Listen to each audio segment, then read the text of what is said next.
Saya akan membahas tentang perbedaan ekonomi politik kelembagaan dengan ekonomi murni. Ekonomi murni itu biasanya lebih fokus pada keuntungan dan kegiatan pasar. Jadi pembahasannya itu lebih ke bagaimana cara mendapatkan keuntungan sebesar-besarnya melalui produksi, penjualan, permintaan, dan penawaran. Misalnya nih, ketika permintaan suatu barang meningkat, penjual akan menaikkan harga supaya mendapat keuntungan lebih besar lagi. Dalam ekonomi murni, hal seperti itu dianggap wajar karena fokus utamanya memang mendapatkan keuntungan. Sedangkan ekonomi politik kelembagaan punya pandangan yang lebih luas, teman-teman. Jadi bukan cuma melihat keuntungannya saja, tetapi juga memperhatikan aturan, kemudian budaya, hukum, dan peran pemerintah dalam kegiatan ekonomi. Contohnya seperti pemerintah membuat aturan harga bahan pokok supaya masyarakat tetap bisa membeli kebutuhan sehari-hari.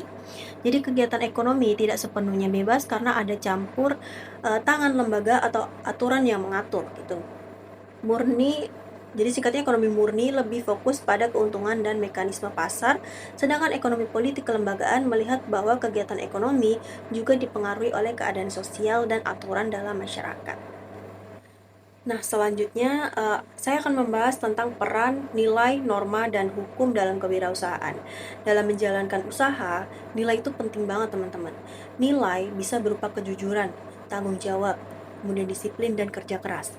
Contohnya nih, kalau seorang penjual jujur terhadap tentang kualitas barang yang dijualnya, pelanggan akan lebih percaya dan kemungkinan besar akan membeli lagi. Selain nilai, ada juga norma. Norma itu aturan yang tidak tertulis tetapi tetap berlaku di masyarakat. Misalnya seperti melayani pembeli dengan sopan, tidak menipu pelanggan dan menghargai usaha orang lain. Walaupun tidak tertulis, norma tetap penting karena bisa mempengaruhi kepercayaan masyarakat terhadap suatu usaha. Kemudian ada hukum yang berfungsi mengatur kegiatan usaha supaya tetap tertib dan adil. Contohnya seperti aturan izin usaha, kemudian pembayaran pajak, dan perlindungan konsumen. Jika tidak ada hukum, bisa saja terjadi penipuan atau persaingan usaha yang tidak sehat, teman-teman. Jadi dalam ekonomi politik, kelembagaan, keberhasilan usaha bukan hanya dilihat dari keuntungannya saja, tetapi juga dari bagaimana usaha tersebut menjalankan nilai, norma, dan hukum yang berlaku.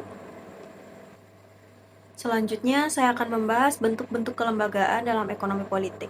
Yang pertama ada lembaga pemerintah. Lembaga pemerintah berperan dalam membuat kebijakan ekonomi dan mengatur kegiatan ekonomi masyarakat. Contohnya seperti Kementerian Bank Sentral dan Dinas Perdagangan. Yang kedua ada lembaga pasar. Nah, lembaga pasar adalah tempat berlangsungnya kegiatan jual beli barang dan jasa.